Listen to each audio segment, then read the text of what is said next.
За да нема повеќе паушални сметки за струја, електродистрибуција ќе мора да се доекипира со кадар за работа. Првиот регулатор Бислимовски вели дека ги чека анализите од компанијата кои треба да покажат колку би ги чинело сето ова и дали ваквиот трошок би се одразил на цената на струјата. Ако има значително поскапување, ќе се бара решение.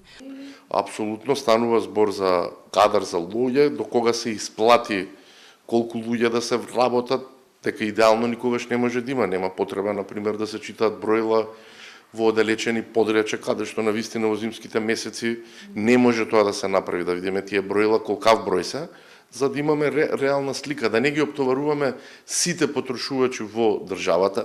Од електродистрибуција за Телма велат дека се уште се прават анализи колку точно луѓе ќе бидат потребни за да може бројлата да се читаат еднаш во месецот. Велат дека не станува збор само за кадар, туку и за потреба од возила и опрема. Анализите кога ќе бидат готови ќе ги достават до регулаторите.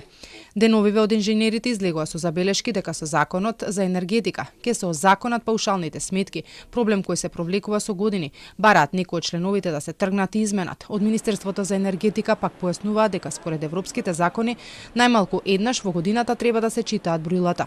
Но тоа не ја исклучува можноста регулаторната комисија да направи читањето да биде почесто. Ова е предвидено и во сегашната верзија на законот.